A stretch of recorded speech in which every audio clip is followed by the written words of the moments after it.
Chand was a great Indian writer. My Big Brother. Prem Chand was a great Indian writer.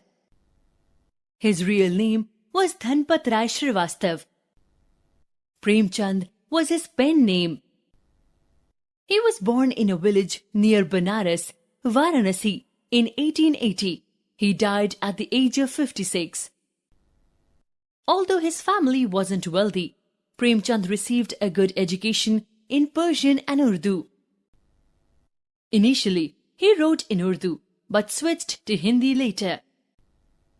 He was deeply influenced by Dickens, Tolstoy, and Gandhi, among others. His stories always had a social message and tried to place a mirror before society. Some of his classics like Shatranj Ke Khiladi and Sadgati have been made into films. My Big Brother is a little different from Prem Chand's usual stories. It is a delightful story of two brothers and describes the strictness displayed by the big brother in all his dealings with his younger sibling. What he says seems to be true for all younger children in families. Read on to discover more about this bittersweet relationship between the two brothers. My big brother was 5 years older than me, but only 3 grades ahead. He'd begun his studies at the same age I had, but he didn't like the idea of moving quickly in an important matter like education. So he took 2 years to do 1 year's work. Sometimes he even took 3. I was the younger, he the elder. I was 9, he was 14. Because he was older, he had every right to supervise and instruct me, and I was expected to always obey him. He was very serious about his studies. He was always sitting with a book open. Sometimes, perhaps, to rest his brain, he would draw pictures of birds, dogs and cats in the margin of his notebook. He would copy a couplet out several times in beautiful letters or create new words which made no sense. He was in the 9th grade. I was in the 6th. To understand his creations was beyond my powers. I wasn't very interested in studies.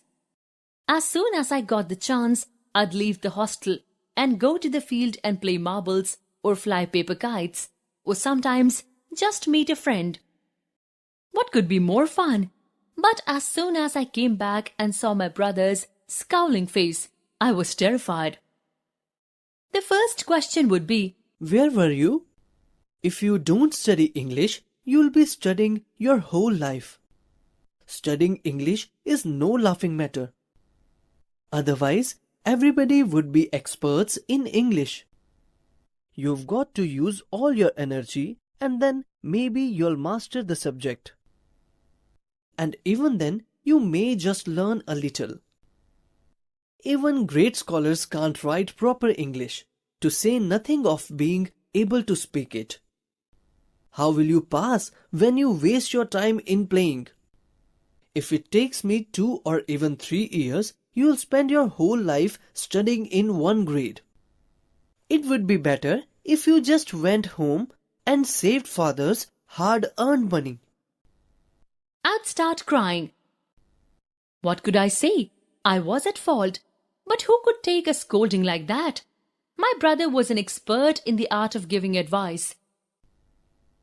He would say such harsh words and crush me with such good advice that I would feel sad and my courage would disappear. I often thought, why don't I run away from school and go back home? Why should I spoil my life trying to do something that is difficult for me? I was willing to remain a fool.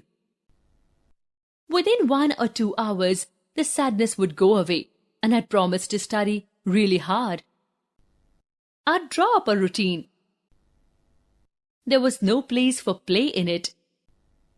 Get up at dawn, wash hands and, at 6, eat a snack, sit down and study. From 6 to 8 English, 8 to 9 arithmetic, 9 to 9:30 history, and eat something and go off to school. A half hour's rest at 3:30 when I got back from school. Geography from 4 to 5, grammar from 5 to 6, then a half hour's walk in front of the hostel. 6:30 to 7 English composition, then dinner. Translation from 8 to 9, Hindi from 9 to 10, from 10 to 11 different topics, then to bed. The annual exams came. My brother failed. I passed and was first in class. There was now only 2 classes difference between him and me. I wanted to tease him about this, but he was so sad and depressed that I really felt sorry for him. However, I was proud for myself. My brother's control over me was over. I began to take part freely in games.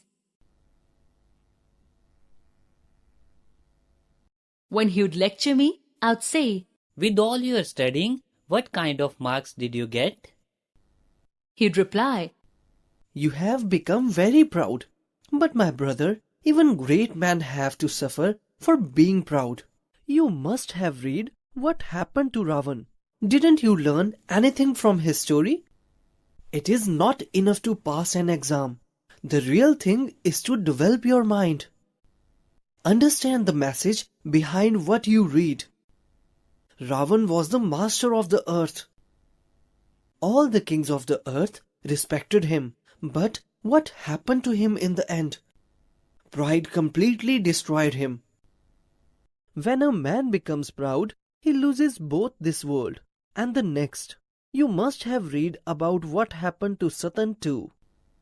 He was so proud that he thought no one was more sincere to God than himself. Finally, he was sent out of heaven to hell.